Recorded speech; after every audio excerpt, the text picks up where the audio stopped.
Thank you, Ohileshwari. She's one of the young talent from Bangalore. She already won several music awards. She is one of the winner of Sarigamapa as well as several music competition in Kannada TV channels which run some music reality shows. One of the child winner also. National Swimming Championship she already has. So, Ohileshwari, with thank you from Mantana, be seated. I request Dr. Giridhar Upadhyaya, convener and president of Mantana, to welcome the gathering.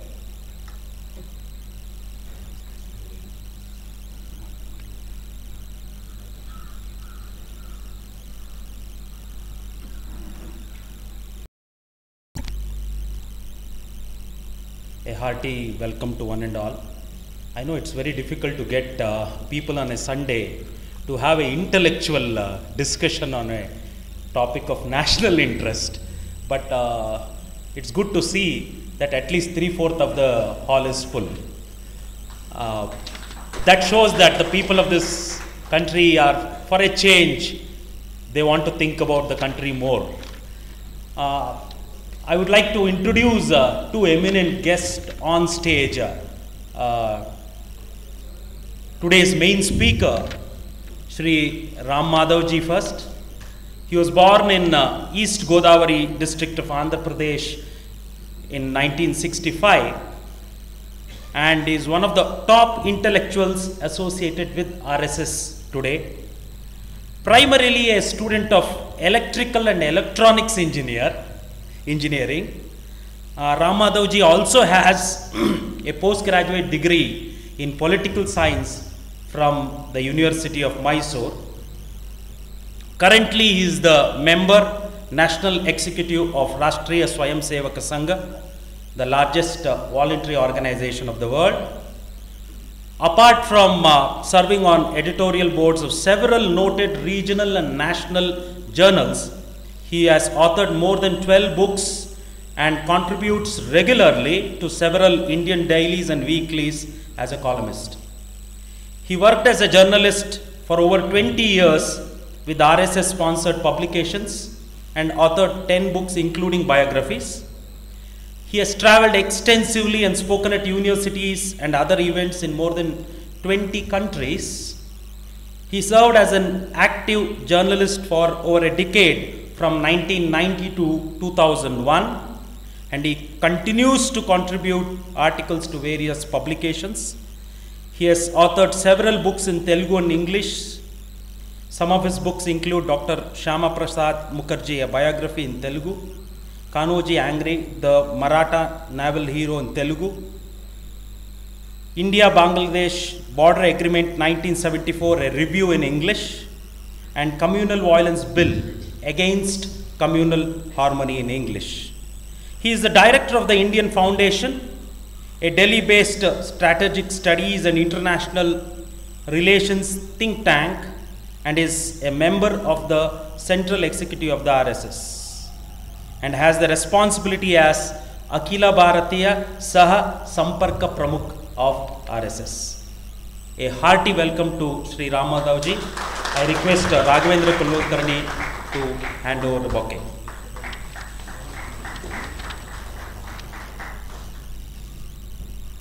We have one more guest who has agreed to preside over today's function, Sri K. Sridhar Rao, a retired IAS officer.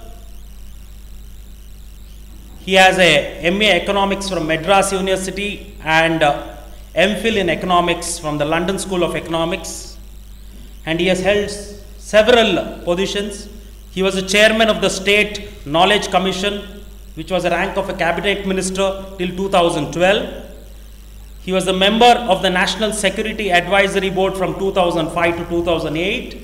He was the Secretary of Government of India from 1995 to 96. He was the Chief Secretary of the State of Sikkim from 1996 to 2000, and he was the Additional Chief Secretary Assam from 1990 to 92. So a person who has a bit of a more knowledge about China, because he has been more towards Sikkim and Assam. So we have a right person who is presiding today's function. A hearty welcome to Sri Sridhar Rao. I request Radha Krishna Valla, our Mantana member, to hand over the bouquet.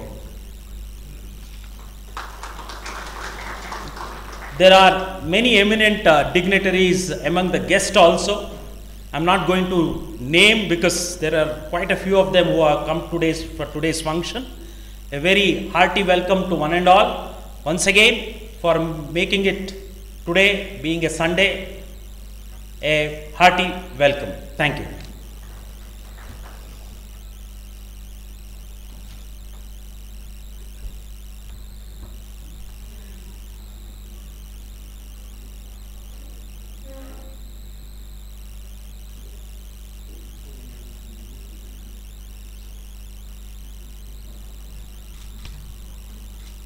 Now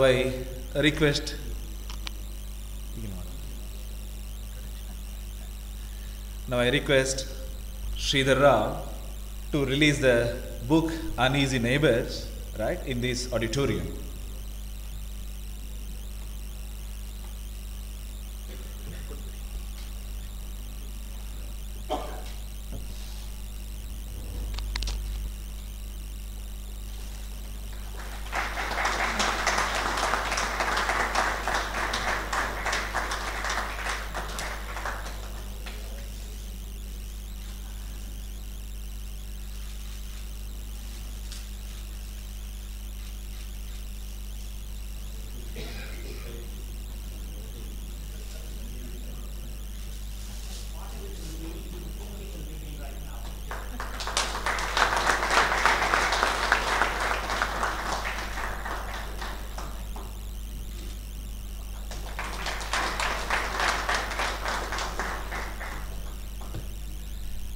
Thank you, Sridhar Rao sir for releasing the book here. Yesterday one of the same function of this kind happened in Hyderabad, where Sri Ramadevji addressed the gathering there.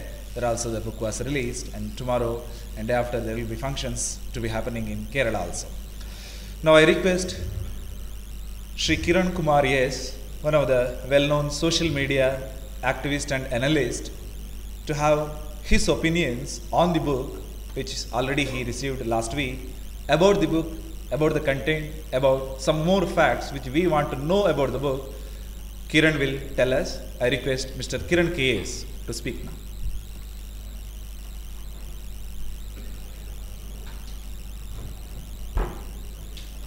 Namaste everybody. Thanks Rajesh. I'll just take 4 to 5 minutes, not more than that, because everybody is eager to hear the expert. First thing that came to my mind when I got this book, just to read about it, that this whole title, Uneasy Neighbours, when you start reading in the first few chapters itself, it becomes very clear to you that China was really technically not a neighbor of India at all for 5,000 years. That is the first thing that comes to your mind, which Mr. Madhav brings it out. Because we are kind of accustomed to listening that China has been a neighbor and a big neighbor, but it was the huge mistake of Indian government, the way they dealt between 1947 and 1962, that made China a neighbor of India. He deals with the book in 2 parts. One part is he rewinds right from China, what was happening in China in 1912 onwards, what was happening in Tibet. Tibet was an independent country. In fact, India had invited Tibet as an independent country for a seminar in Delhi in March of 1947, when India was not independent, but Tibet was independent. So Mr. Madhav brings really, really good points. And here is a very important point that occurred to me. He's not a defense expert. You know, usually these kind of books are written by people who are in military, people who are in government. Here is a person who is an intellectual, who has traveled around the world. He had collected a lot of information, and this is a perspective given from a regular citizen of India, which is why this book is very special, because he takes you from China, what was happening in China, how crores and crores of people, like 4 crore to 6 crore people were probably killed by Mao Zedong and the China and the communist, the revolution that they call. What was happening in Tibet, how India had so much presence with Tibet. For example, the Tibetan scripts he brings up, and he says it's derived from Brahmi script, just like most of the Indian languages. Tibetan script is not similar to the Han, the character-based Chinese script. Then India had a post office. India had a military base in Lhasa. He tells you so many things about Tibet. You'll be fascinated to read about the Tibetan part. Then he tells a lot about why China was clearly, aiming towards teaching India a lesson, whereas our leadership, led by Mr. Nehru at that time, made Himalayan blunder. You must have heard of that book. It was a Himalayan blunder, what they did. In fact, he brings very, very important points. For example, there is a long letter of Sardar Patel, and then there are mentions of how Aurobindo, who was a real visionary, who saw in 1950 what would happen in 1962. He saw it. In fact, he takes the journey all the way to the United States, and he talks about how Kennedy asked his people to actually check it. Who is this Aurobindo? Is the date really 1950 or 1960? Because the vision of Aurobindo was so strong. So he talks about Aurobindo, he talks about Bipin Chandrapal, he talks about so many people who had clearly predicted China's misadventure that was going to happen. But our people in statesmen that we call the leadership, there were 3 key people who made a big mistake, and the book clearly talks about it. One, no guess, it's always Jawaharlal Nehru, and then there was an ambassador, and then of course our defense minister. So Mr. Madhav brings those things very clearly, and then he also takes into account step by step on why India lost it. Just about 16 or 14 days before the war, 16 days before the war started in the Arunachal Pradesh front, that the Chinese Prime Minister was there, and then Nehru was talking to him about a lot of things. He was still in his illusionary world. Then Madhav clearly talks to you about how the priority of Indian government was so much misplaced. For example, he gives an example of Indian Parliament had a special session called to discuss about Korea. And Korea is like 5,000 to 6,000 kilometers away from India, and Korea never had a problem with India as such. But when Tibet happened, it was discussed just as a general session thing. So it just shows you the importance that people were giving. And the worst part is, in spite of all these, even though when people were knowing that this whole Hindi Cheni bye-bye and the Panchsheel were all going down the dogs, Indian government was working to get China a United Nations membership, whereas India was offered that membership. So the number of blunders and everything that come up in the first half of the book are really, really torturous. And 2 days back, you must have heard of a latest news where there was an Australian who has put up a lot of details about declassified information on how Nehru was clearly, responsible. But again, we should not get caught up only with Nehru, even though Nehru is a big part of this. The second part of the book he takes from how India has not really learnt a lesson. What exactly has happened between 62 till 2014. How even when people, for example, Atal Bihari Vajpayee, he talks, how 1959 Vajpayee brought up in parliament, and then he brings it up in the later part of the things, covering a lot of items on how that policy is still the same. So without wasting any further time, I'm going to give it to Mr. Ram Madhav, and then he's going to talk about the book. But I strongly suggest anyone with interest, in the academic world, in the national security area, or the cultural relationship India had with Tibet, the wide angle that Mr. Ram Madhav has covered in this book is exemplary, and he deserves a big applause for coming up with this book. Thank you very much.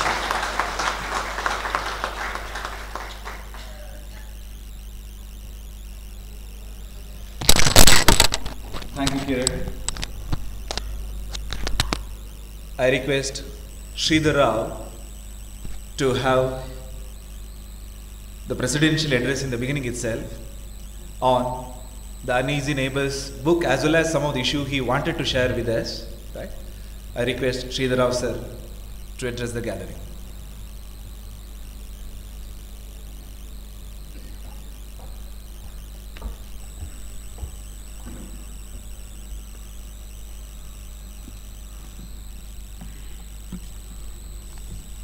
Sri Ram Madhav ji, namaskar. I express my very sincere gratitude to all of you, and in particular to Mantana for having invited me to preside over this function. In Rigveda it is said, Ano Bhadraha Katavo Yantu Vishwataha. Please allow thoughts, noble thoughts, to flow from all around you. And I think it is in the spirit of that Rigvedic teaching today's talk has been organized. I have one or two advantages over Mr. Madhav. First of all, I am slightly older than him. Secondly, I have met His Holiness the Dalai Lama at least 3 times, and I've had conversations about him on Tibet. And number 3 is I have seen Tibet from Indian territory. We have a pass called Nathula Pass in Sikkim, where you can see the Tibetan plateau. And I fully agree that we need not be having any neighborhood relations with China at all. And I will also touch upon this. But I've been allotted 8.5, I presume 8 minutes is a little too precisely timed. I might exceed it by 1 or 2 minutes if you don't mind. But the issue is that I'm going to talk about a few general points so that it forms the background for the particular book that Sri Madhavji has published today. It's an extraordinary book. From the contents that you're seeing, I fully agree that we need not have a neighbors at all of China. And I also feel that we need not be uneasy neighbors either.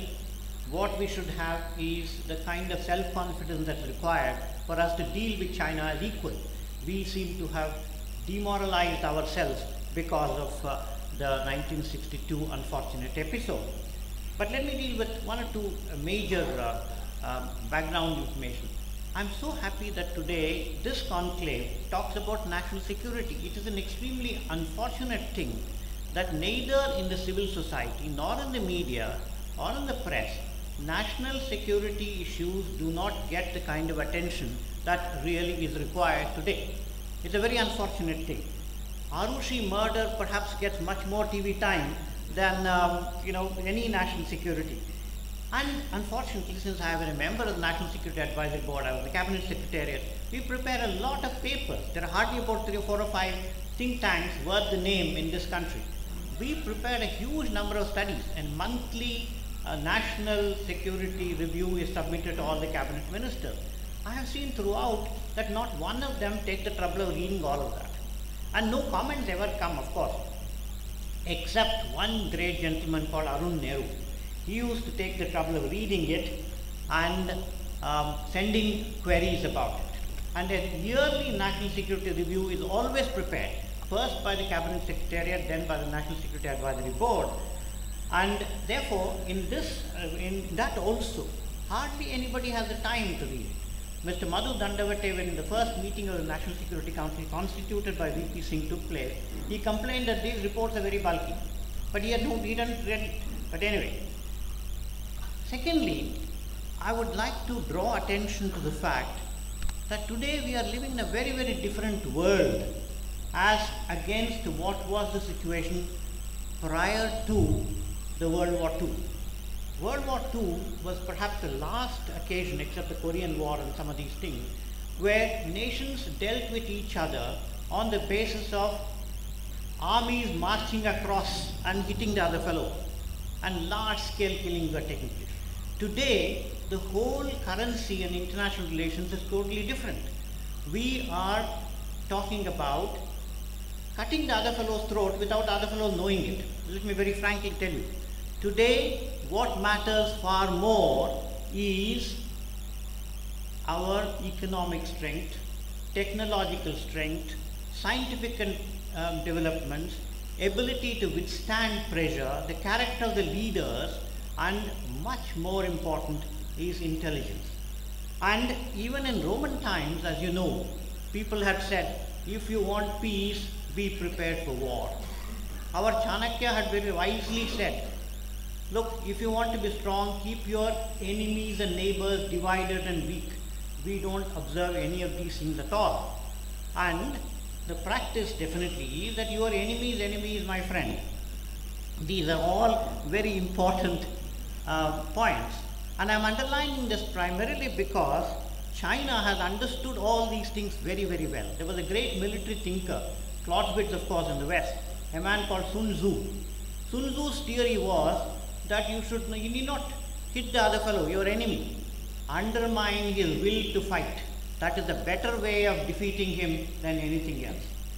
China today is a rising power, and I'm saying that we need to deal with China very, very confidently, primarily because in spite of all the 10% economic growth and things like that, China is a military power, China is a nuclear power, China is a missile power. They have got missiles stationed right on the Tibetan border. They have built up infrastructure on the Tibetan side much more assiduously and much more vigorously than what we have been able to. I've personally seen the beauty of the quality of roads that they have built. There's a huge railway line that has come up to Lhasa. Very difficult terrain. But then today China is facing a lot of turbulence. As you know, recently there was an attack in Kunming railway station where 29 people were killed. Uyghurs are restive, Tibetans are restive, in Inner Mongolia there is restiveness. And of course, China has disputes with Japan, Taiwan, and everything else, all around the Paracel Islands and the Spratly Islands and things like that. So China is a little more defensive, and there are internal unrest happening as well.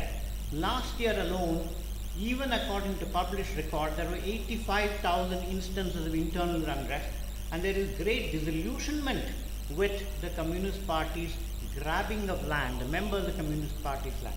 And pollution is a very serious problem in most Chinese cities. But from our point of view, China remains not only because of an unresolved border problem, but because of its strong, what is called string of pearls strategy. They have built up relations with Pakistan, as you know very well. Pakistan's nuclear program has been completely supported by the Pakistanis, by the Chinese. They have built up relations with Myanmar, but it has soured. They have built up relations with Sri Lanka in a much better way than what we are. But most worrying for us is the relationship between China and Nepal. Recently, I had submitted a very big report on the Karmapa reincarnation. And consequently, the Karmapa has not been allowed to go to Sikkim at all. Because I had argued basically that he is a China's implant, China's plant, and he is definitely a Chinese agent. And how can you have a Chinese national sitting in one of the greatest monasteries of Karmapa tradition, right in the heart of Sikkim? I had argued that, and Government of India accepted that report, and due to which demonstrations were there against me in China, in Sikkim, but that's a different matter. But that report had argued. Today, there was a report that, as you know, the Tibetan Buddhism has 4 sects: the Gelug sect of Dalai Lama, Karmapa sect, and the Sakya sect, and the Nyingma sect. Nyingma's, again, successor has been recognized by China. The godless communists should go around recognizing reincarnation of Tibetan lamas means that they want to have control of the religious consciousness of the Buddhist society. So these are issues that we must really worry ourselves about. Now, as far as border is concerned, I have read Neville Maxwell's book. I have had it even before it proscribed, and as is the Henderson report. All that I want to tell you is that it was rightly pointed out, Tibet was a much larger entity. And similar agreement, which created the McMahon line, was entered into, was signed by Tibet as a power independent nation capable of entering into treaty relationship with any foreign country. There is absolutely no doubt about that. And therefore, we have a very strong case as far as the eastern sector is concerned. It is Aksai Chin that we have a weak point. I must tell you this is frankly, Aksai Chin, you cannot claim Aksai Chin as part of India because it was not part of British India. It was not even part of this kingdom of Jammu and Kashmir. So therefore, today we sit across the table with the Chinese and we are able to give a bit of a give and take and say that, look, we are prepared to concede this. You must ensure that McMahon line, which is internationally recognized, is also recognized. I think we should be able to solve the problem. China's only point as far as the eastern sector is concerned, they want Taiwan to be given to them on the ground that the 12th Dalai Lama was born in Taiwan. Now, but this is not a correct argument. Can you argue that the Pope, last Pope, was born in Germany, and therefore Germany belongs to Italy or the Vatican? So we have made all these points. You cannot argue that kind of a thing. So let me end this little introduction of mine with a small personal note. When I had this long discussion with Guru Padmasambhava, I'm so happy that Ram Madhavji has brought about the long spiritual, cultural, linguistic links between India and Tibet. It is not as if it is not, China didn't have that kind of anything. In fact, China of today was not the China at all, because for a long time, Chinese empire expanded and contracted. It was ruled by the Mongols at one time, the Tangs at one time, the Mings at one time, and Qings at some other time. Now, in fact, the Tibetan territory, what is called today's Tibet Autonomous Region, is very much smaller than what real Tibet is. Tibet was. Tibet included a whole lot of territory which had been ruled by the Mongols. And in fact, the Tangs were attacked repeatedly by the Tibetans and they were subjugated. But all of them, mind you, had recognized the Dalai Lama as a spiritual superior, spiritual head of the entire Buddhist community. And they had acknowledged his temporal authority within the territory of Tibet. So when I talked about His Holiness, he mentioned to me that they owe a great deal to Guru Padmasambhava, who is called in Tibetan this thing as Guru Rinpoche, because it is he who went to Tibet to give, to teach Buddhism to them. And Mahayana Buddhism, as you know, is what is practiced in Tibet. And when he knew that I had come from South India, he said, we owe a great deal to Nagarjuna and Shantarakshita. And then he said, oh yes, you are from, and Tibet, South India is known as the land of the coconut. So he said, Mr. Chief Secretary, you have come from the land of the coconuts. We have great respect for your master. We call him the Indian master, Nagarjuna and Shantarakshit. So this is the background, sir. I'm so grateful to you for listening to me. I perhaps threw a little light on certain issues, and I'm very eagerly looking forward to hearing Mr. Ram Madhav. Thank you very much indeed.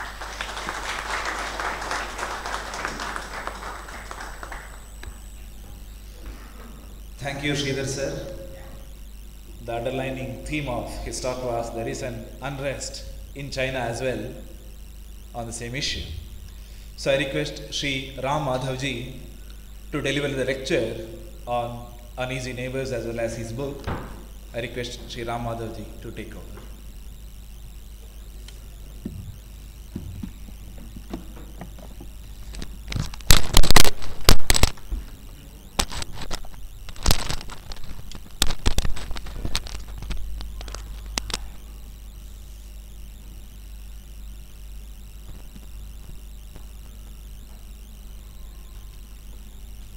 Sri Sridhar Rauji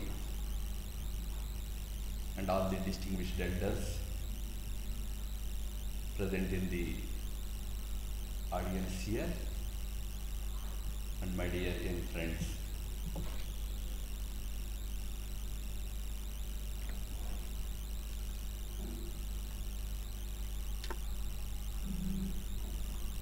I am not used to promoting my own writings and all. Today, I am standing before you in front of you in a program which is meant to promote a book authored by me. I am a little embarrassed because I have never done such things in life, because I have been in the RSS, and in RSS such things are not allowed. Having said it, let me just add a humble note. Even this book has nothing that I can claim to be my own. This is a product of several years of my interactions with learned scholars like Sri Sridhar Rauji and many others.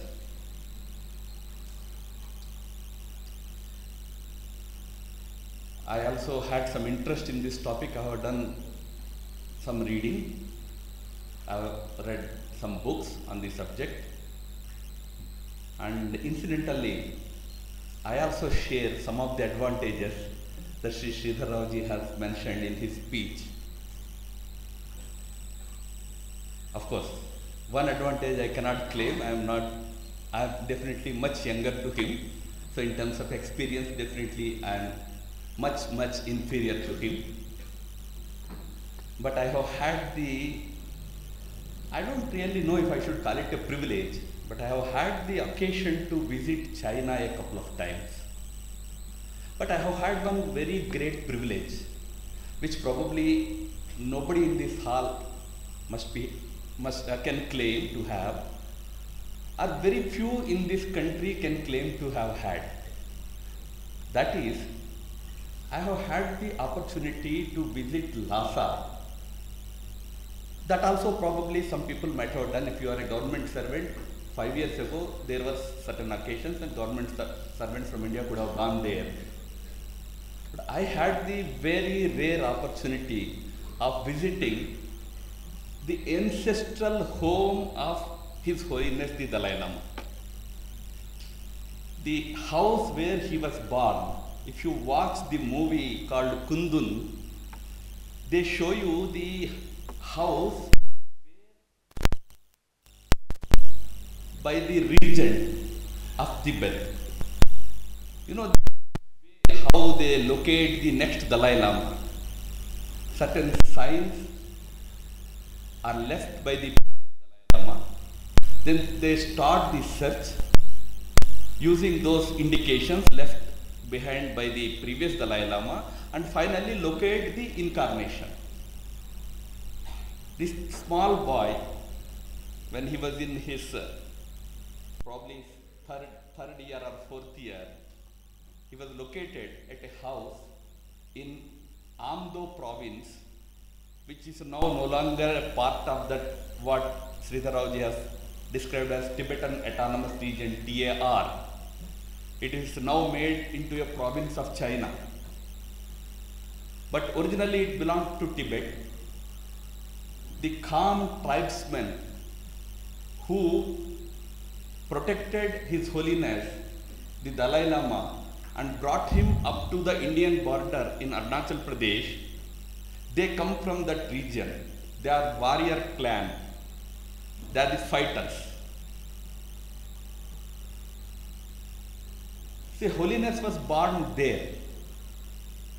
That is why he tells the Chinese leadership at one point that Lord Buddha wanted to reincarnate at the very boundary of the Tibetan nation, so as to tell the Chinese that Tibet means not what you are giving us today. That vast area is what is called Tibet. So coming back to the point, I have had the opportunity of interactions with Holiness and his people. Based on those experiences and based on whatever information I got from other sources, I attempted this book. This book is not a fiction. This book contains an idea. The whole purpose is that that idea should be promoted.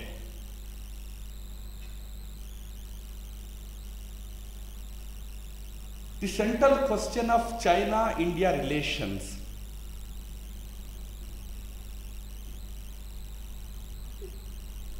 it has a very long history.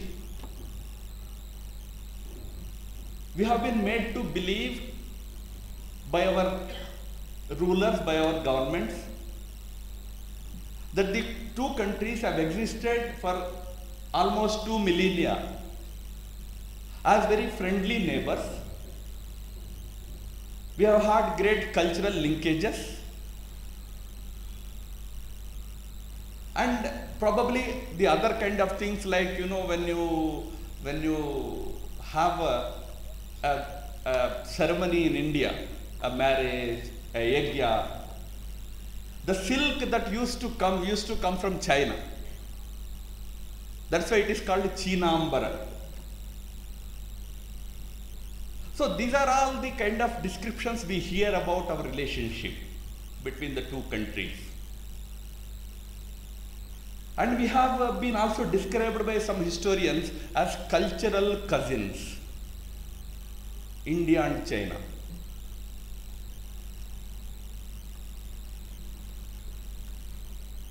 Even to this day, the general idea about our relationship with China in the minds of a majority of Indians is about a friendly neighborhood. Hu Jintao, who was the premier of China until 2 years ago, he visited India in 2010. In a speech at an institution in Delhi, he said something many Chinese leaders have repeated several times in the last 50-60 years. And he said, see, India and China have been good friends in history for almost 2000 years. Whatever rough relationship we have had was only 50 years old. Only after the 62 war that some problems have started, otherwise we have been very good friends. Partly yes, but partly no also. As it was pointed out, firstly, we never shared our borders. So whether technically we can be called two neighbors is a big question. We had that big buffer state, you know, between two powerful countries those small countries which exist between these two countries are called buffer states. We had Tibet as the buffer state.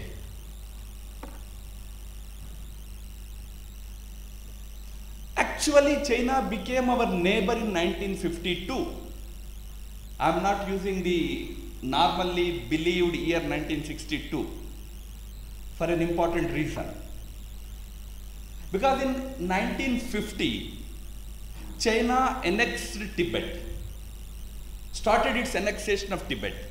First they entered the Amdo province, then the Tibetans were worried naturally.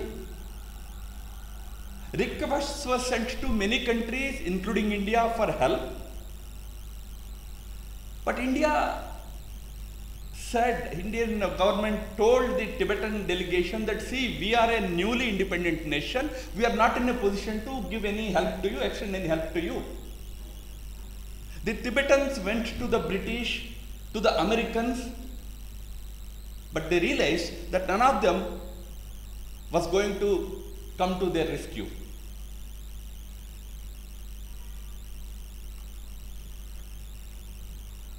Tibet's annexation began in 1950. We never protested. It is one thing to express inability to send armies to protect Tibet's independence. But it is quite another thing to stand up and tell the world that what is happening in Tibet was wrong. One, for India's own security reasons. The other, for the great hoary values that we always espoused. We are great democrats. We wanted world peace. We are the champions of non-alignment. We are against war. These are the great ideals India always espoused, India always stood for. For the sake of those values, we should have stood up in support of Tibet. But at the United Nations, India refused to move a resolution in support of Tibet. There was a reference to a letter written by Sardar Patel to the then Prime Minister Pandit Jawaharlal Nehru. It is a long letter. You can read it. For reasons of its important significance, I gave the full letter in my book. He wrote a long letter explaining the kind of dangers that await India in China's annexation, occupation of Tibet. You will be surprised to know that Pandit Nehru did not find it necessary to reply to Sardar Patel. He told B.N. Rao, our special representative at the United Nations, that Sardar Patel is naive, he is innocent. He instructed our representative at the United Nations that India should not raise Tibet's issue before the United Nations. Finally, a small country like El Salvador decided to raise the issue in the United Nations. Instructions went from Delhi to B.N. Rao that make sure that United Nations does not include El Salvador's resolution in the agenda.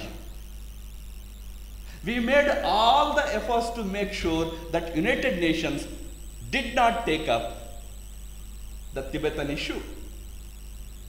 The logic given was that, you see, we can persuade China to give up its aggression if we can provide them the membership in United Nations.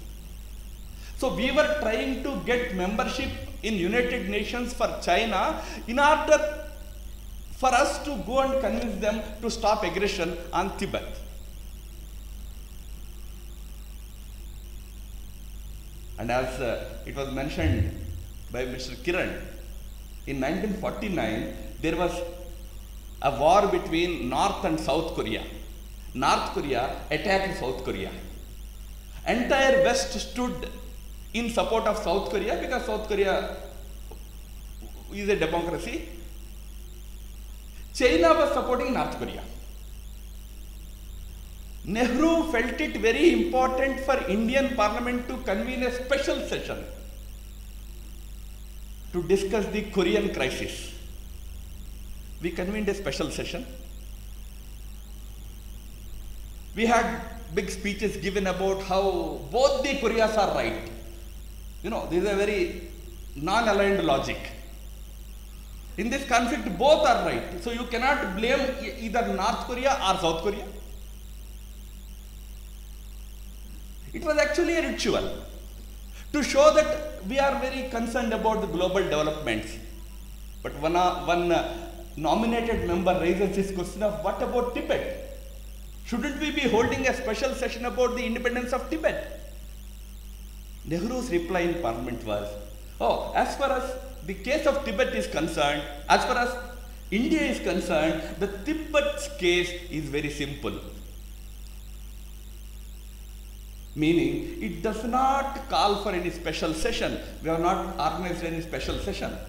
We only had it as one of the agenda items during the discussion on international affairs.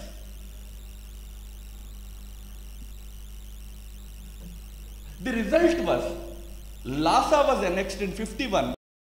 Chinese army started building roads in Indian territory of Aksai Chin in 1952. Technically, in 1952, China was inside our territory. So it became our neighbor. Because of our own fallacies, we had China as our neighbor. And in 10 years' time, we had that most unfortunate war, which ended in great humiliation to India. It's not just a humiliation to India. It's a loss of huge territory to India. Not just the loss of territory, huge loss of space to all that we stood for. It's a loss of space to Nehru and all his internationalism, his ideals and everything. Now, as our chairman just now mentioned, 50 years have passed since that war. Should we be talking about that war only again and again? Should we get stuck up in that mindset of 1962 or pre-1962? Or probably things have changed? Yes, things have changed. We are in 2014 now.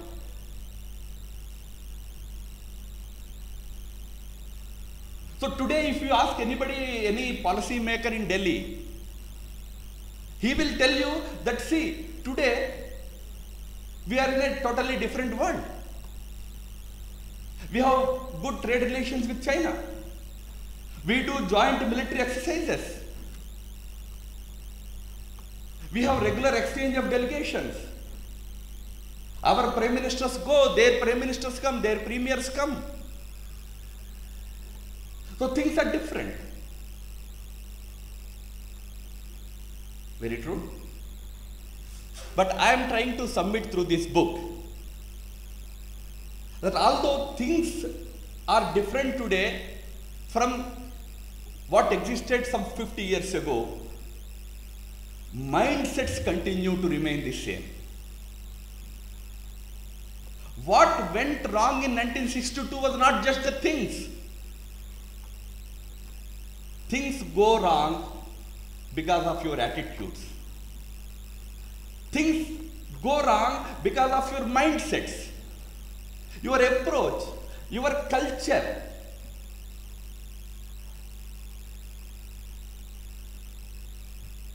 We Indians are very idealists.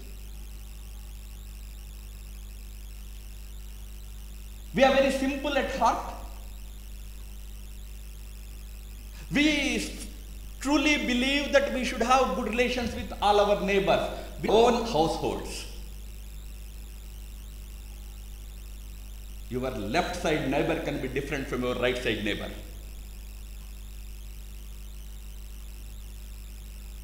We are cultural cousins. But cousins can be adversaries.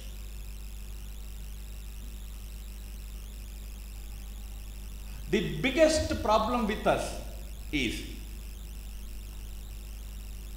in many aspects of our international relations, especially in matters of our relations with our neighbors like Pakistan and China, we are guided by romanticism,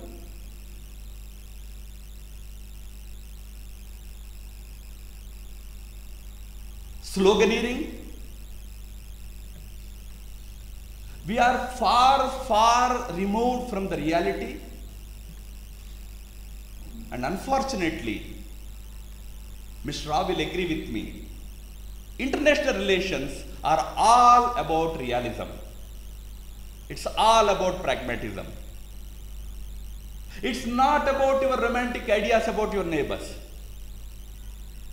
In fact, in political science, in international relations, the first theory that is taught is, in diplomacy, there are no permanent friends or permanent foes, there are only permanent interests. You have to be guided by your interests. But we have always been guided by certain romanticism. It is here that 1962 becomes relevant, because we failed to understand our neighbor. And I propose in this book that we continue to fail to understand our neighbor. We thought at that time that he is as good as we are. The Chinese told us that, we have to be friends because we have been friends for 2000 years. Without question, we agreed. We said, Hindi Chini bhai bhai. Nothing wrong. As long as Hindi Chini bhai bhai is seen as in our national interest.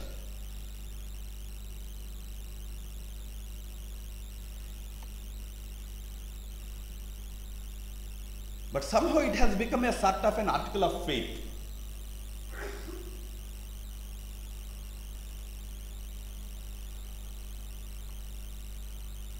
In 1954, we had this great Hindi Chini bhai bhai. 1952, the first reports of Chinese incursions were reported to Nehru. This was by none other than his own intelligence chief B.N. Malik, whom he trusted fully. Malik told him that they are now trying to convert the mule track into jeep track. 1953, jeep track was completed. 1954, there were reports reaching Delhi that jeep track is now being upgraded to highway. We were lying to our people. In 1957, the Chinese media has announced that we have built a road linking Xinjiang with Tibet through Aksai Chin. There was an official announcement. We were telling the parliament that we did not have any idea that no, we are friends, we can talk it out. We are all for talking out our disputes, solving disputes through dialogues. Situation if your talks fail. But we assumed that no, with China it's not required. Because, those three people whom Kiran was referring to, one was the defense minister, Mr. Krishna Menon. The third person was a person called Mr. Panikkar, who was our ambassador to China. We had our ambassador Panikkar there. Panikkar did not have any idea. News came to India through British channels. Then our government checked up with him. He took some time to confirm it. Yes, it has happened. Somebody asked him, why were you not aware of it? When it was happening, you should have been the first person to inform India. Then his reply was, no, my mind was preoccupied with the Formosa Islands problem. Do you know what is Formosa Islands? the present-day Taiwan. Formosa Islands, Chiang Kai-shek had his government there. Mao wanted to annex that part of China also. It was a problem between those two. Our ambassador was so much preoccupied with the Formosa problem that he did not pay attention to what was happening in Tibet. And in 1951, Nehru calls him the ablest ambassador India ever had in China. They were the ones who were advising us. So we are far removed from reality. And when we were brought face to face with reality, it was a jolt not just to India, but to Nehru himself. In 1962, when war was to be announced by Mao, Chomalai, who was the premier, who was actually negotiating with Nehru all the time, goes and tells him that, you know, we have signed that Panchashil. In 1954, we signed Panchashil. But in Panchashil, there is this clause, peaceful coexistence. So poor Nehru believed in that we will pursue this cause of peaceful coexistence. Now you say we are going to launch war. The history book tells us that Mao laughed and told Zhou Enlai that go and tell Mr. Nehru that India and China should learn not peaceful coexistence but armed coexistence. This was China. It was too late by then. There was a reference to Henderson Brooks report, which is kept in lock and key even to this day. This report was commissioned in 1963 March. The war had ended in 62 November. There was a lot of pressure to institute an inquiry commission. Finally, after 4 months of pressure, government agreed to institute a commission headed by 2 army officers called Lieutenant General Henderson Brooks and Brigadier P.S. Bhagat. It's called Bruce Bhagat report. This report was submitted in May 1963. We are in 2014, almost May. 51 years. Government of India refuses to declassify it. No, they say that no, national interest is involved. What national interest after 51 years? Country has every right to know what Henderson Brooks and Brigadier Bhagat have written in that report. Yes, some parts have come out. Neville Maxwell, who was thoroughly anti-India, who blamed India for all kinds of things in 1962 war. In fact, his whole proposition was that Nehru had started the war. It was not the Chinese. But the report of Henderson Brooks, he had a copy with him. At least that's what he claims. He released parts of it last week. Now that part reveals certain eye-opening things. That part says, till 1961 November, 8-9 months before the actual Chinese aggression, we did not have a road linking Leh with Srinagar. The most critical road link, only road link to Leh, Ladakh, did not exist until 1961 November. What was the preparation? You can understand. Krishna Menon was asked by a journalist, he became the defense minister in 1957. He immediately launched this Swadeshi, indigenization of defense equipment campaign he launched. He decided to start indigenous production of all the military equipment. In 1960, there was an exhibition in Delhi. The display items were coffee flasks, lanterns. Of course, you need them in the war. But these were the items we were producing in factories in 1960. When somebody asked him, what is your defense preparedness? His counter question was, defense against whom? We had good relations. We had Hindi Chini bhai with China. With Pakistan, we have enough army on the western front. Defense against whom? He was also our representative at the UN. So he was handling both the responsibilities. So much so that in October, when the Chinese actually came attacking Indian army, our armed forces were taking instructions from Krishna Menon, who was in New York. You know, New York and India have 10 hours of time difference. So you have to wait until that fellow gets up in the morning, which is 4 o'clock in the evening. The instruction that you have to take in the morning, because he is in New York, you have to wait till 4 o'clock in the evening. Why? There somebody asked him, what will happen if China attacks? He said, forget, that will never happen. They asked why? No. Chen Yi promised, the then foreign minister of China. He met him in New York and he promised to Krishna Menon that no, we will never attack you. No, they did promise. They did tell him in 1962, middle of 1962, they told him that, see, we have our people who probably have encroached into your territory, but if you people, your army tries to push them back, they quietly go back. This is what Chen Yi told him.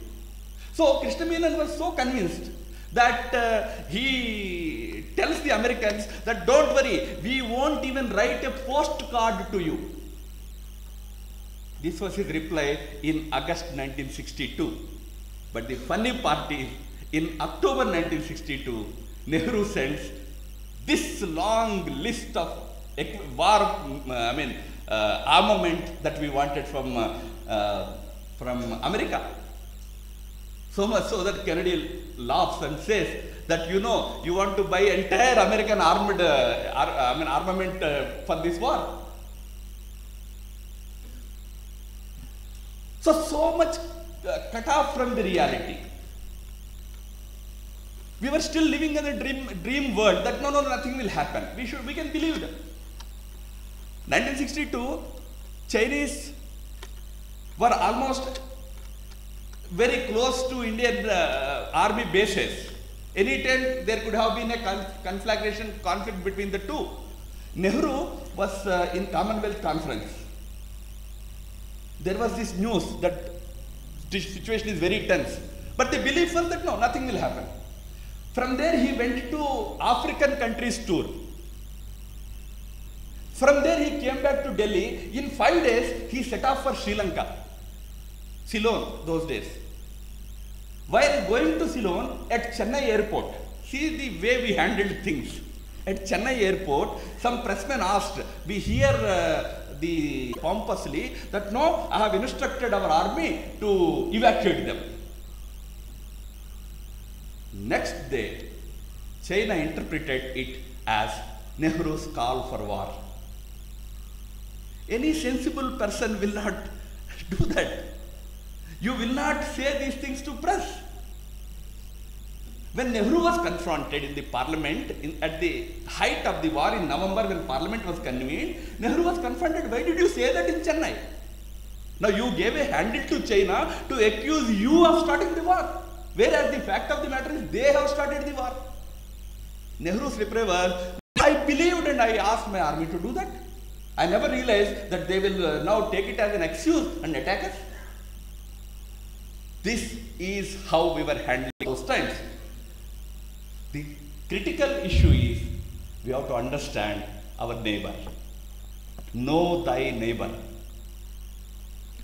Your neighbor is a different animal. It's a different kind of country. It is guided by a strategic culture which is totally different from that of yours.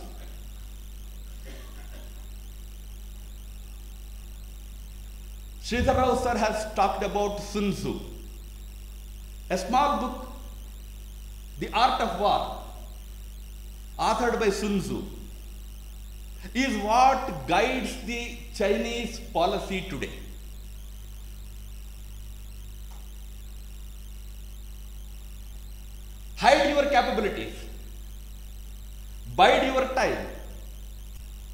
That's what Sun Tzu told them.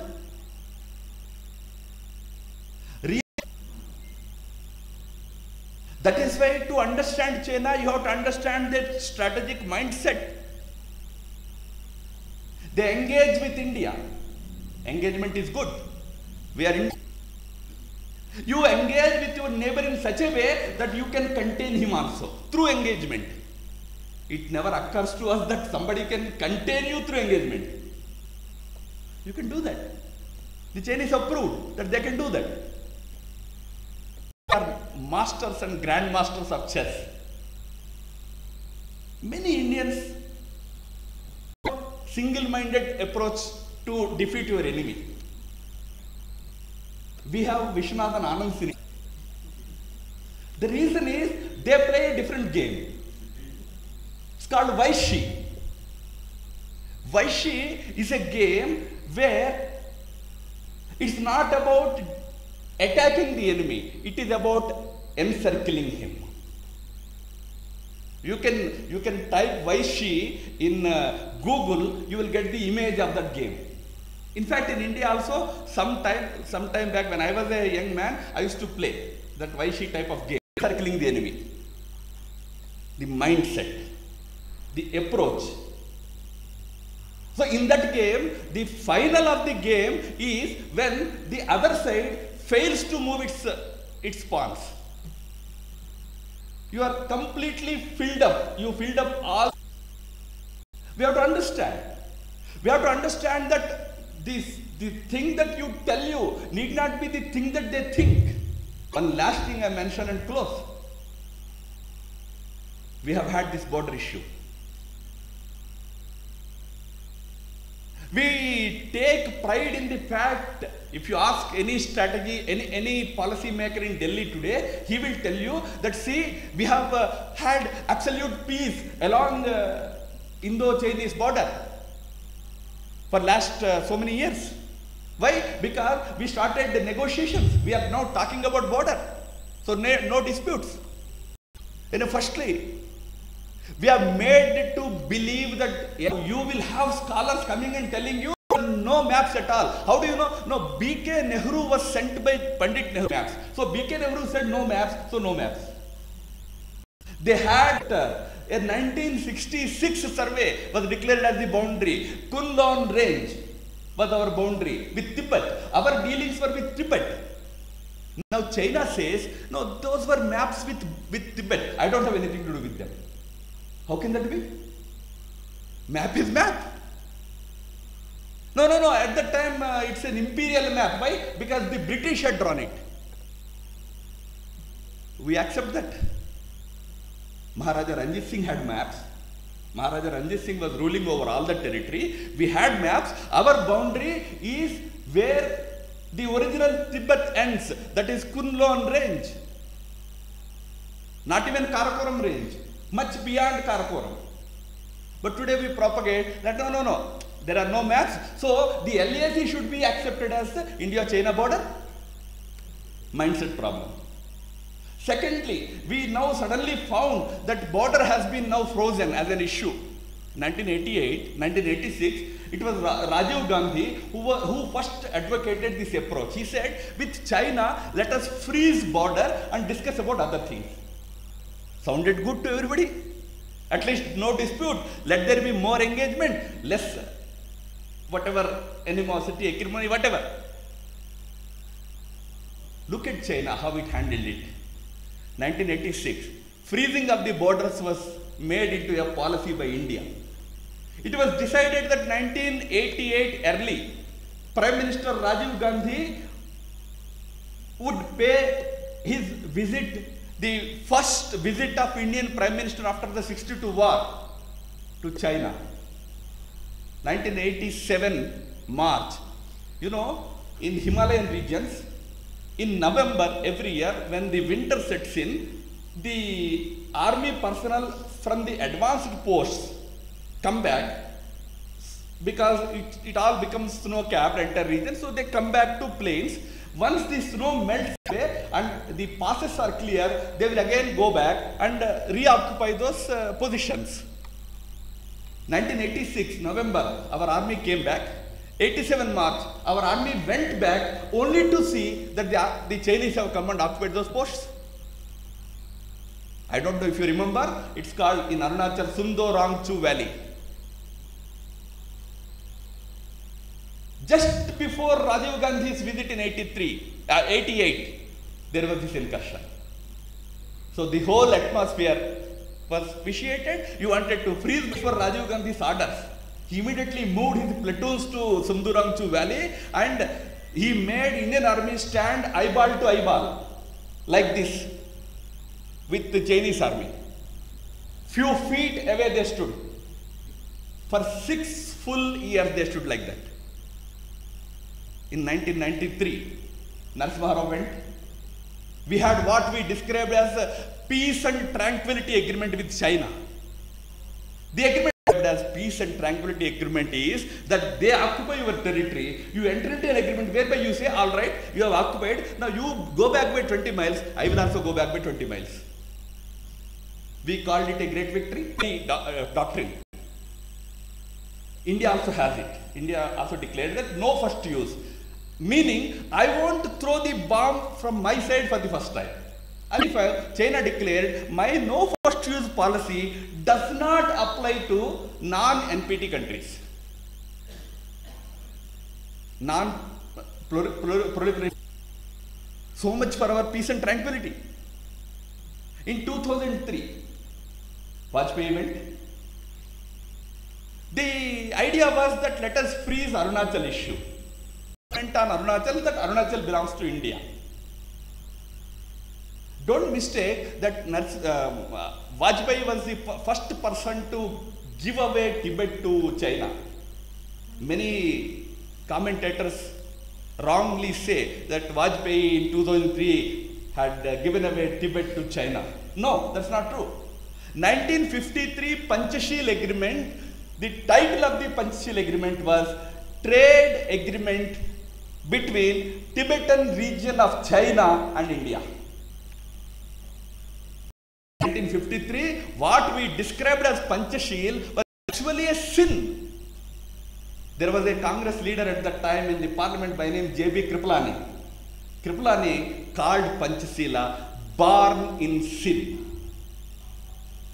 We have given away Tibet in 1953. In 2003, we said, okay, Tibet is an autonomous region within China. We assumed that, okay, now China will stop raising the issue of Arunachal Pradesh. What happened in 2005 was, forget about Arunachal Pradesh, a Chinese spokesman issued a statement that, you know, the status of Sikkim is still not finally settled. Where is Sikkim? It was settled in 1975. This is China. This is the strategic mindset of China. We have to understand that country. I want India and China. But for two neighborhood countries to be friends or to live together, after all, you cannot choose your neighbors. You have to learn to live with them. I have mentioned about a funny lore in Indian ancient. In India, you know, God created the world, set out to create the world. He first created America. He gave a lot of prosperity to it. Then he created Europe, gave them a lot of intelligence. Then created Africa, gave them a lot of natural resources, whatever, water, minerals, everything. Then he created Asia, hardworking people. People with a lot of valor, lot of fighting qualities, everything. Finally, he set out to create India. Because India is God's own country, not just Kerala, but the whole India is God's own country. So he decided that whatever thing I gave to each of the continents, let me give all those things to India. So he gave prosperity, he gave intelligent people, he gave natural resources, he gave hardworking and people with good qualities and this thing. Then he was happy. Okay, now I created a good country by name Bharat. Narad was passing by. So sage Narad, he never, you know about him. So he went and told Bhagavan, what have you done? So God was a little perplexed. What happened? I have done what is good. No, he said, no, but what will history write about you? History will say that God was a Pakshapati. He was partial to India. Is it good that in history, God being called as partial to one country, he is not an impartial being? Is it good? Now God was in a dilemma. What to do? So Narad's greatness is, he also has problems, but he also has solutions. He will come up with good solutions, very unique solutions. So God asked him, tell me, what should I do now? I can't take back whatever I have given to this country. So Narad said, all right, you cannot take it back, I know that. Just do one thing, create Pakistan on one side and China on the other side. They will take care of it. So they are our neighbors. We have to learn to live with them. The first prerequisite is to learn about them. Know thy neighbors. We know a little bit of Pakistan. I'm sad to say we don't know anything about China. We have to know about that country in order to live with that country. I'm not saying in order to fight with that country. In order to live with that country, that is the whole idea behind writing this book. I am very thankful to this organization for giving me this opportunity to give this elaborate description about what I attempted through this book. Thank you very much.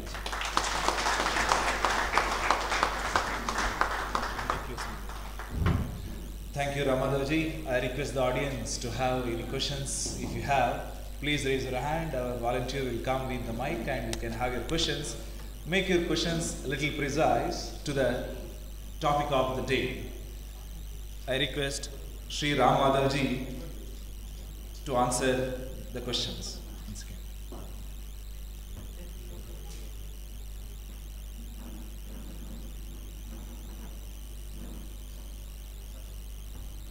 Yeah, please introduce yourself, sir, and please ask the question.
To be afraid of your mistakes. What is important is learn from your mistakes and then have the course connect is a great achievement we hope really change. Thank you.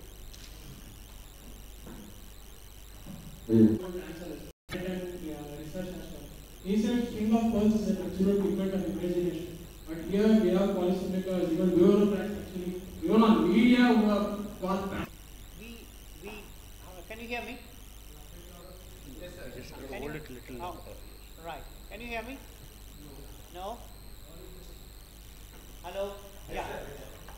Now, let me tell you very clearly, my knowledge of the media is not extremely extensive. But let me be very clear that even though constitutionally speaking, we are supposed to have a free press and a free media. But the media in India is not free. It's not free. There are various ways in which media's reportage is fully controlled by the powers that be. There is no doubt about it. But you asked a specific question about Pakistan, isn't it? Singapore. Singapore. Yes. You see, it is a very well-known fact that it was a very clear policy on the part of China to forge extend enemies, my friend. And the response from those countries was equally enthusiastic. Pakistan felt that when the Americans are not helping it to the extent it wanted, I mean, you must read some books, I want more.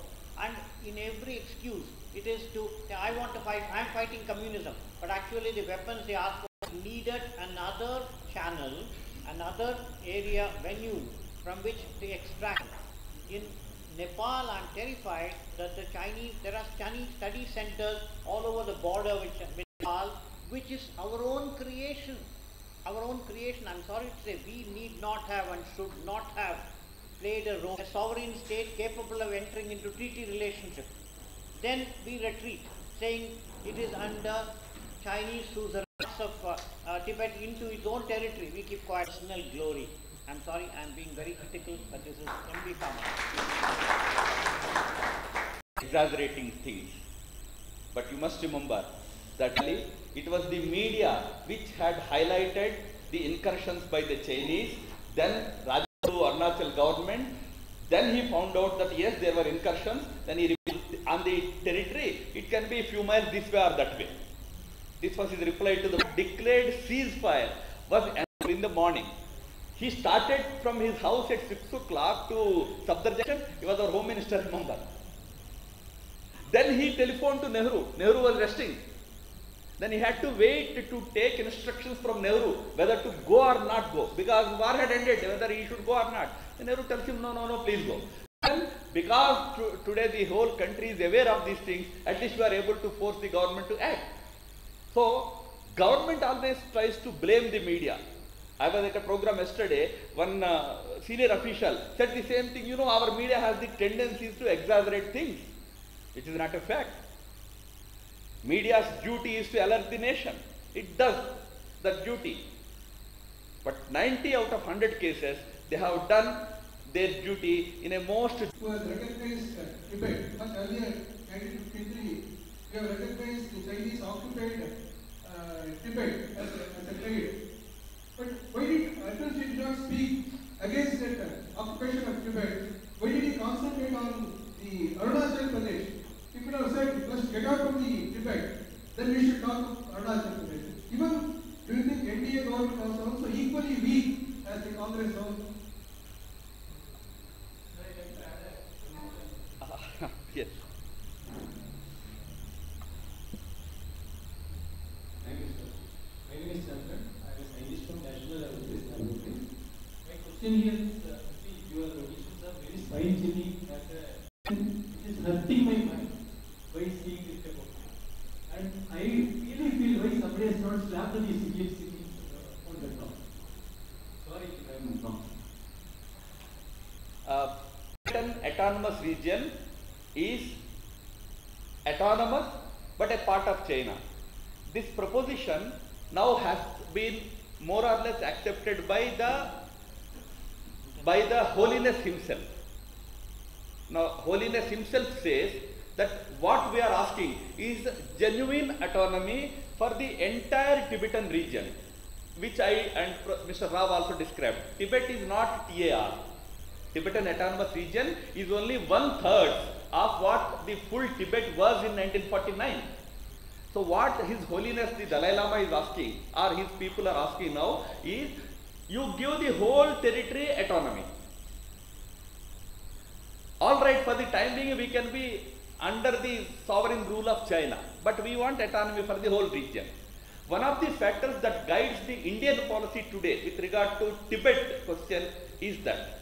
So probably it's an extension of what has been going on. All that I pointed out about 1953 was, see, before 1953 Panchsheel, the previous agreement was entered into by the British in 1914 called the Shimla Agreement,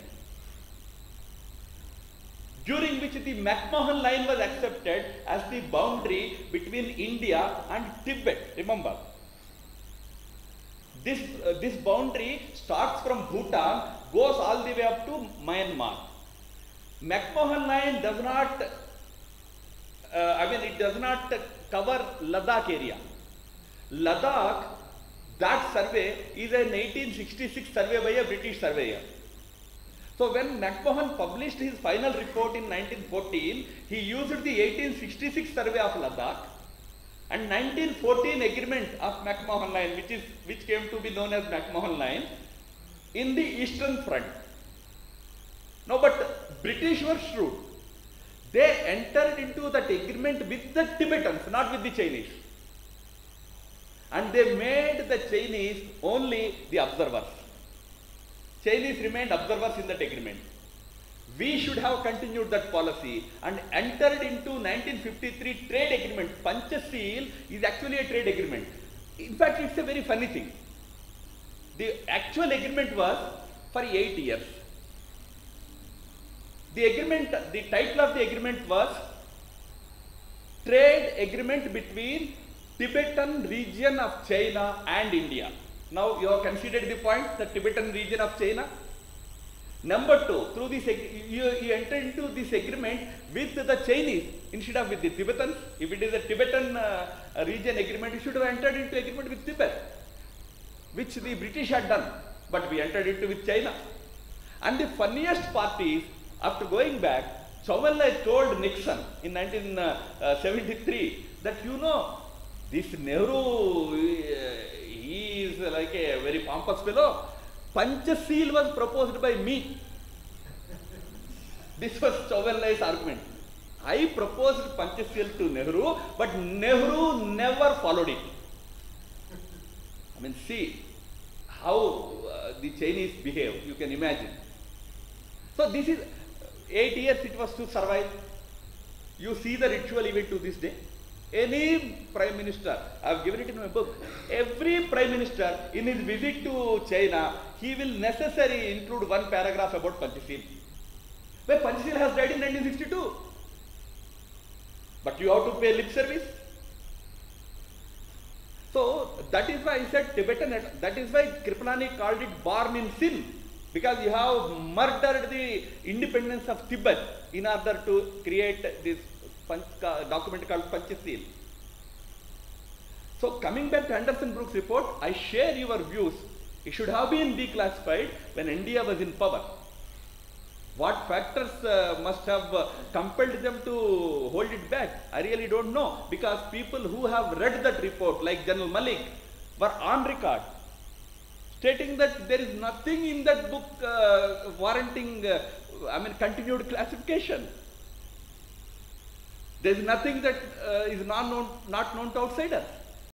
To declassify it.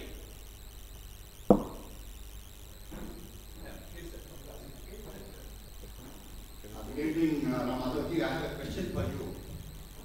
I'm not talking about past. Let's talk about future now. We are anticipating the government in the month of May. A new government, probably Mr. Modi, under Mr. Modi's leadership. What will you suggest, Mr. Modi, for making easiness with our nearest neighbor? You know, presently, the relationship between Bhutan also we are not having good. Bhutan is the smallest country, smallest neighbor, and we are not having very sound relations with Bhutan, sound relations with Nepal. Forget about Myanmar, forget about China, forget about Pakistan, forget about Bhutan. Bhutan and Nepal, they were the nearest. We are not having good relations with them. So what would you suggest to the coming government, how they should go ahead to make the relations easy? मैं firstly Hindi में कहावत है आपके मुंह में घी शक्कर. I hope you understand it.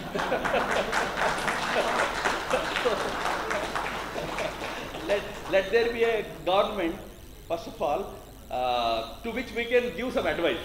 I will stop there. Because so person or some other person, whichever. We need a clear border security policy. Secondly, we need out of the box thinking about our international relations. You know, the only person, if I am allowed to make some provocative statements, one or two, I would consider Chanakya as the last strategic thinker to be born in this country. some people argue with me on Twitter and all that you have forgotten Sardar Patel. With due respect, he had certain strategic ideas in mind. He tried to implement them, but he had very limited opportunity to do whatever he wanted to do. But Chanakya was a class apart. I mean, he was a different kind of strategic thinker. I mean, he told Chandragupta, who was ruling Patna, that you have to befriend those small, tiny republics on the periphery of the Bharatvarsha. There was no India then, it was Bharat, right up to Afghan boundary. There were small republics, tribal or local republics. Chandragupta asked, why should I? I don't have any threat from them.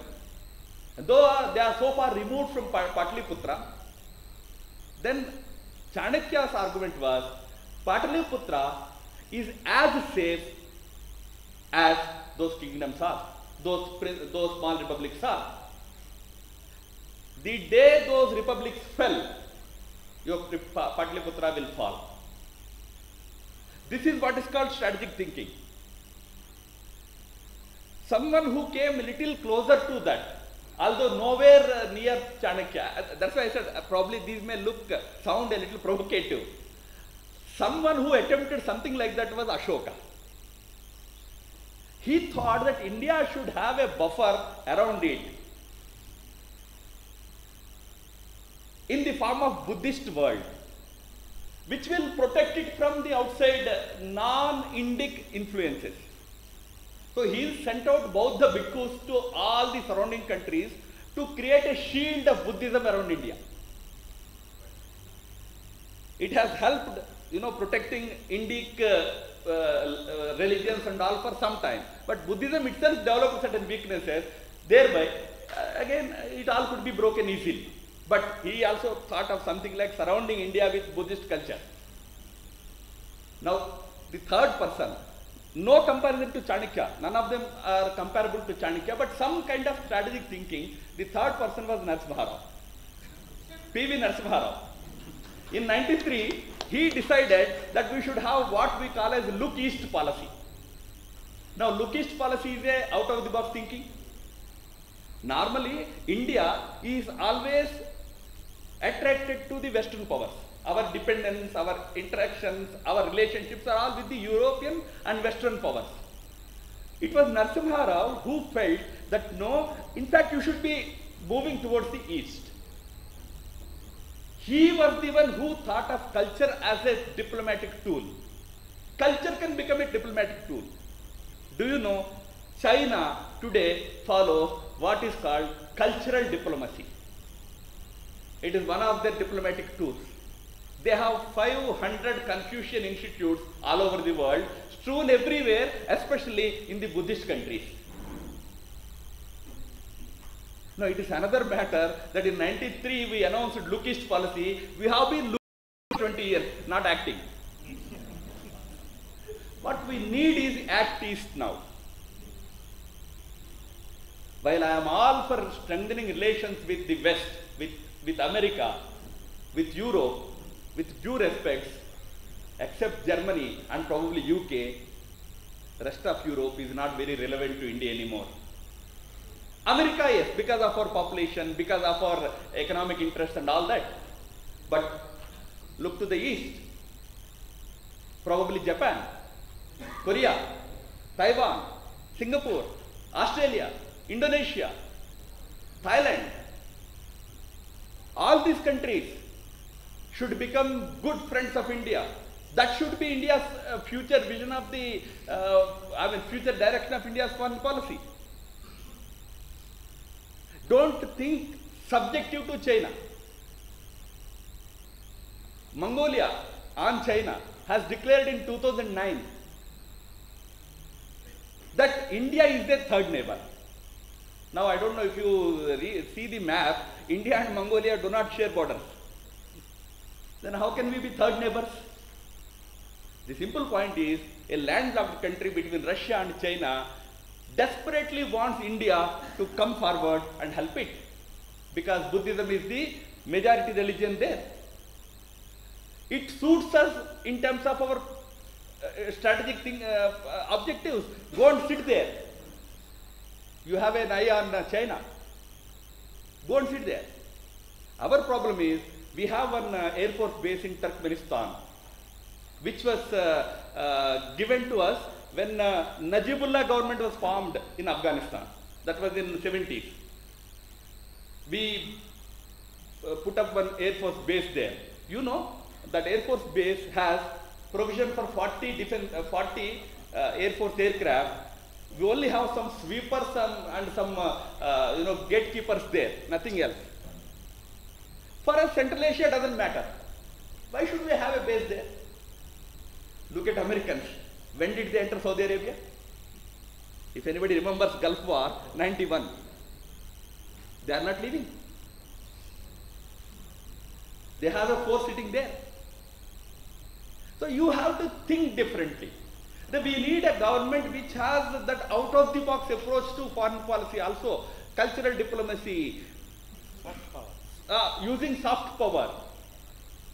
These things we need. I hope that the next government will have a slightly different approach to these issues. I just want to add one thing.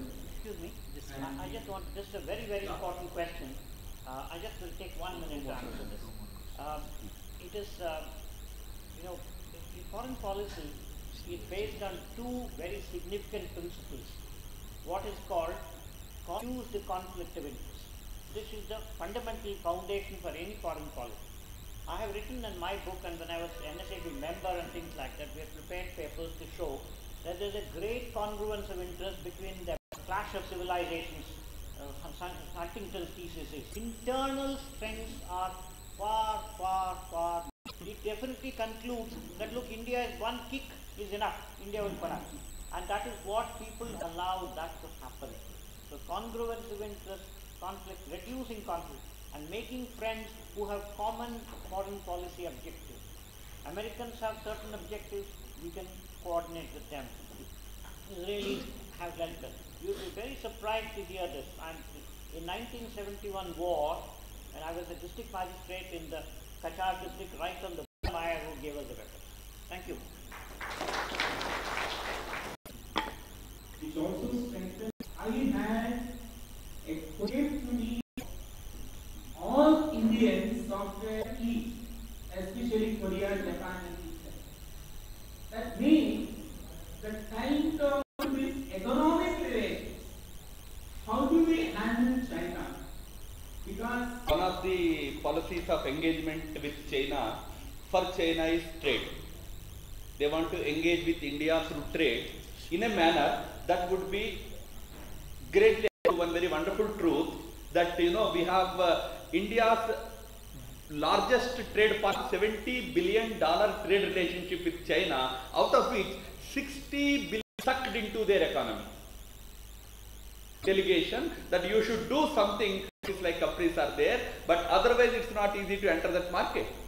India's strength is in such markets. You can export those. What are we importing? Finished iron products. Here, but we also have our friends who will organize dharnas. Our manufacturing industry has totally collapsed. Now, can we have a policy? We have granted it to all sorts of countries. Thailand is our most favored nation. Pakistan. We give them. We have restrictions with the import from China. But what China does is, China uses Thailand as a dumping ground. From where things are coming, how to protect our industry. Economic nationalism or economic, all chimneys, all equipment is coming from China. I am giving a doomsday prediction, it won't happen that way, I hope. And the telecommunication equipment, yes, Huawei company, American Congress has, National Security Administration of America has asked the American government to stop Huawei company from securing contracts in America. In our country, 40% of the telecom equipment is supplied by the Huawei company. Bangalore has their R&D. Am I right? Bangalore has it. I think some of you must be the employees of Huawei also. I am not blaming you, but I am saying generally. I mean, what they are doing in Bangalore is something against India. I am not saying that. But when you think of trade engagement, you have to think about all these things. So it is not a doomsday prediction that something is going to be happening and all that, but one has to be careful about it. On security, one last thing let me tell, because we are up with time, because security issue, one major thing has remained. You know, there was this talk about media. Media talked about incursions in Depsang Valley in Ladakh in 2013 April. I hope you remember, you recollect that whole hangama for some time, Parliament was stalled and all that happened. We all forgot. We means India Foundation sent a delegation of experts, top experts to that area. To our horror, we realized that the Chinese have intruded almost 30 kilometers inside the Depsang Valley. Now, what is the Depsang